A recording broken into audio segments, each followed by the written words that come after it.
میرے خیال میں آپ سب ایگری کریں گے کہ ہم خراج تحسین پیش کرتے ہیں آپ کے یہ یوتھ کونسل ہے، فرینڈز آف کشمیر انٹرنیشنل اور پلس کشمیر میڈیا سروس پر، جنہوں نے مل کے آج ہمیں یہ ایک موقع پرووائڈ کیا ہے کہ برہان وانی جیسے بہادر نوجوان کشمیری کو، جس نے اپنا یوتھ قربان کر دیا ایک کاز کے لیے، اس کو خراج عقیدت پیش کرنے کے لیے آج ان کی 7ویں کاربن برسی ہے۔ برہان وانی 1994 میں پیدا ہوئے اور 2016 میں صرف 22 سال کی عمر میں جامِ شہادت نوش کیا اور ایک ایگزامپل سیٹ کر دی اس آزادی کے لیے۔ میں ویری بریفلی یہ کہنا چاہوں گا کہ ہمیں ایک تو یہ دیکھنا ہے کہ اس ہمارے کشمیر کی ایشو کی ابتدا کیا ہے، دوسرا یہ کہ ابھی تک یہ حل نہیں ہوا تو کیوں نہیں ہوا، اور تیسرا یہ کہ اگر ہم نے آگے جانا ہے تو ہمیں کیا کرنا چاہیے، فیو ریکمنڈیشنز۔ تو سب سے پہلے میں یہ کہنا چاہتا ہوں کہ آپ کو یہ پتہ ہے کہ بنیادی طور پہ یہ ایشو اس وقت اٹھا جب سب کانٹیننٹ میں ڈویژن ہوئی، پاکستان وجود میں آیا، تو انگریزوں نے ہندوؤں سے مل کے یہ ایک ایسی چیز وہاں چھوڑ دی جس کے لیے تنازع کھڑا ہو گیا اور وہ آج تک تنازع ہے۔ تو اس میں ایک رسپانسبلٹی تو اس وقت کی انگریز حکومت کی ہے، دوسری پھر ہندوؤں کی ہے جنہوں نے نہایت بے شرمی کے ساتھ انڈین لیڈرشپ نے وعدے کرنے کے باوجود، نہرو کی ٹیلی گرامز ہیں جس میں یہ کہا گیا کہ ہم ان کو اوقات ادرادیت دیں گے، یہ وعدہ ہمارا صرف کشمیریوں اور پاکستانیوں کے ساتھ نہیں بلکہ پوری دنیا کے ساتھ ہے، اور پھر وہ اس وعدے سے وہ پیچھے ہوئے۔ اور تیسری پھر وجہ یہ تھی کہ بین الاقوامی طاقتیں جو کہ پرچار کرتی ہیں ہیومن رائٹس کی، جمہوریت کی بات کرتے ہیں، ہائی مارل ویلیوز کی بات کرتے ہیں، لیکن پھر وہ اپنے مفادات دیکھتے ہیں اور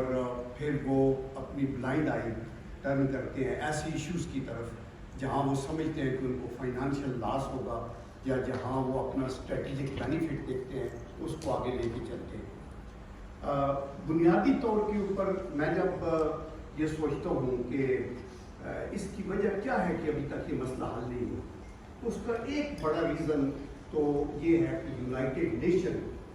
ایک ٹوتھ لیس ادارہ بن کے سامنے آیا۔ دیکھیے 20ویں صدی کی ابتدا میں جب یہ کانفلکٹس وغیرہ ہو رہے تھے اور بڑی ٹینشن کی اور فرسٹ ورلڈ وار شروع ہو گئی 1914 میں، تو اس میں بڑی قتل و غارت ہوئی، crore people, millions of people lead their life. تو یہ ریئلائز کیا گیا کہ بین الاقوامی سطح کے اوپر کوئی ایسی آرگنائزیشن ہونی چاہیے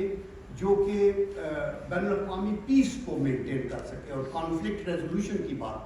تو اس وقت پھر 1922 میں یا 21 میں لیگ آف نیشن بنائی گئی، اور لیگ آف نیشن کا رول یہ تھا کہ دنیا کے اندر امن ہوگا اور انصاف کی بات ہوگی، لیکن انفارچونیٹلی لیگ آف نیشن بھی مؤثر نہیں تھی،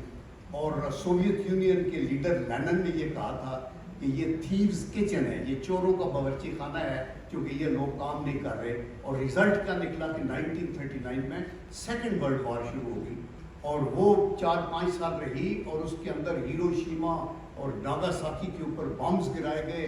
ملینز کیا، یعنی جو فرسٹ ورلڈ وار میں کیجولٹیز تھی اس سے کئی گنا زیادہ کیجولٹیز یہاں ہوگی۔ تو پھر یہ سوچا گیا کہ ایک نئی تنظیم کو ہم کھڑا کرتے ہیں، تو پھر یونائٹڈ نیشن کی بات آئی۔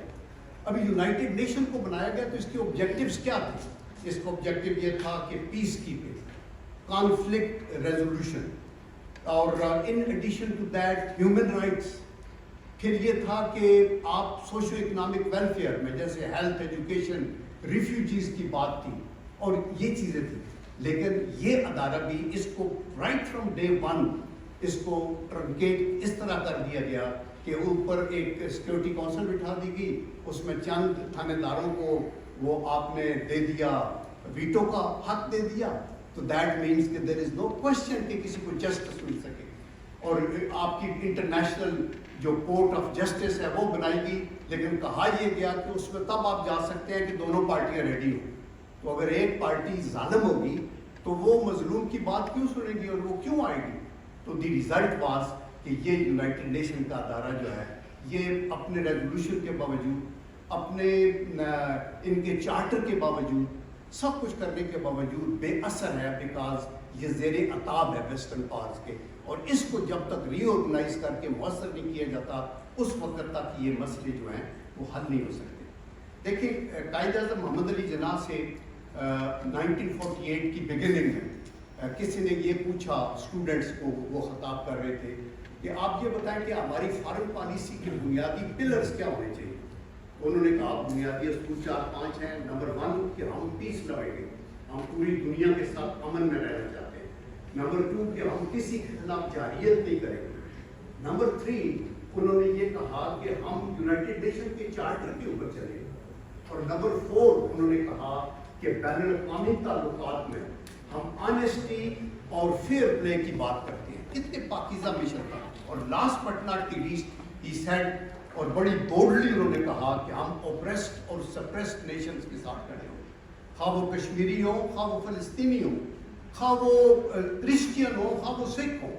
یعنی اگر آپ کا ایک یونائٹڈ نیشن کا ادارہ ہے اور آپ کا ایک چارٹر ہے اور آپ بین الاقوامی امن کی بات کرتے ہیں اور آپ یہ کہتے ہیں کہ ہیومن رائٹس کی بات کرتے ہیں، تو پھر منافقت نہ کریں۔ ولید اقبال بہت اچھی باتیں کر کے گئے علامہ اقبال کے، علامہ اقبال کہتے ہیں نا کہ خیرت نے کہہ بھی دیا لا الہ تو کیا حاصل، دل و نگاہ مسلمان نہیں تو کچھ بھی نہیں۔ آپ اگر منافقت کریں گے بین الاقوامی سطح کے اوپر بھی تو پھر مسائل تو آپ کے حل نہیں ہوں گے۔ تو دیر فور یہ کہا گیا کہ جی ہم ان کے ساتھ کھڑے ہو، دیٹ از وائی آج تک ہم کھڑے۔ ہمارے جو پاکستان کے وائٹل نیشنل انٹرسٹ ہیں وہ بھی 3-4 ہیں۔ وائٹل نیشنل انٹرسٹ جو نمبر 1 یہ ہے کہ آپ کی ٹیریٹوریل انٹیگریٹی کو کامیاب رکھنا، دیٹ از کہ کوئی 1 انچ بھی لینڈ نہ لے سکے۔ پھر آپ کی سوورینٹی اور پولیٹیکل انڈیپینڈنس ہے جس پہ آنچ نہیں آنی چاہیے چونکہ قومی سلامتی خطرے کے اندر پڑ جاتی ہے۔ تیسرا یہ ہے کہ ملک کے اندر سوشو اکنامک جسٹس ہونا چاہیے، کیونکہ اگر وہ بھی نہیں ہوگا تو ملک اندر سے ٹوٹنے کی بات کرے گا، اور یہ بھی جو ہے نیشنل سیکورٹی اور آپ کی قومی سلامتی کے لیے بھی۔ اور last but not the least was Kashmir, کہ کشمیر کاز کے ساتھ ہم کھڑے ہیں، یہ ہماری شہرت ہے۔ ہم یہ چاہتے ہیں کہ کشمیر کے اوپر جو زیادتی ہوگی، تو انڈیا نے 2 وائلیشن بہت بڑی کی۔ ایک تو 1971 میں سکوت ڈھاکہ ہوا، آپ نے دیکھا، انہوں نے سارے بین الاقوامی قوانین کو، لاز کو، انٹرنیشنل جتنے نارمز تھے ان کو بالائے طاق رکھ کے اور اپنی بے شرمی کے ساتھ وہ ایسٹ پاکستان میں داخل ہوئے اور وہاں ڈھاکہ کے اوپر اٹیک کیا۔ اور سیکنڈ یہ تھا جو کہ انہوں نے اپنا آرٹیکل 370 یا 35A کو کانسٹیٹیوشن سے ریموو کر کے کشمیر کے اوپر ایک ایسا اٹیک کیا کہ اس کو اپنا علاقہ۔ ابھی 370 کیا تھا؟ اس کے اندر یہ تھا کہ آپ کو کشمیری جو ہیں وہ انڈین کانسٹیٹیوشن کے نیچے نہیں آتے، ان کے اپنی گورننس ہوگی، لیکن ڈیفنس یا فارن افیئرز یا کرنسی یا کمیونیکیشن سینٹر کے پاس رہے گا، اور اس کو وہ اپنے طور پہ چلائیں گے۔ ان کا اپنا جھنڈا ہوگا، ان کا اپنا کانسٹیٹیوشن، ان کی اپنی اسمبلی ہوگی۔ وہ جو انڈین کوئی بھی لا ہے اس کو ایکسیپٹ کرنے کے لیے اسمبلی سے منظوری ہونی ضروری ہے۔ اور 35A میں پریولیجز کی بات ہے کہ آپ کی زمین اپنی زمین ہے، یہاں اور کوئی نہیں آ سکتا، کشمیری ہی لے سکتا ہے اور خرید سکتا ہے اور بیچ سکتا ہے۔ اسی طرح سرٹن اور کہ آپ کا ڈیموگرافک پیٹرن کو کوئی چینج نہیں کر سکتا، یعنی آبادی کے اس پروفائل کو نہیں چھیڑ سکتے۔ اور ابھی وہ وہاں بہت سارے پنڈت وغیرہ آ رہے ہیں اور وہ سارا انہوں نے ہٹا دیا، تو یہ دوسری وائلیشن تھی۔ دیکھیں اس سلسلے میں میری یہ آنر تھی، راجہ ظفر الحق صاحب ہمارے لیڈر آف دی ہاؤس بھی تھے جب میں سینٹ میں تھا، تو میں as a special envoy of the prime minister on Kashmir London گیا تھا، اور وہاں جا کے میں ان کی سارے لوگوں کو ملا، یہاں تک کہ 3 سروسز چیفز تک پہنچا۔ وہاں لارڈ فیلڈ مارشل گتھرے جو فارمر آرمی چیف تھے، انہوں نے مجھے بریک فاسٹ میٹنگ پہ بلایا، اور یہ جہاں ہمارے میسٹر زکریا صاحب ذکر کر رہے تھے کہ ہمارے بین الاقوامی سطح پہ وہ کہتے ہیں جی بہت سی چیزیں تو یہاں کلیئر نہیں ہیں، آپ انگلش میڈیا کے اوپر آئیں، آپ لوگوں کو بولیں۔ جب میں نے ان کو پیلٹ گنوں کے ساتھ وہ زخمی ہماری بچیوں کی آنکھیں ضرب دکھائیں تو بخدا ان کی آنکھیں پر نم تھی، that field marshal, and he said, General, you will have to do something because the entire world does not know what is happening there. So that is very important کہ اب سوشل میڈیا کو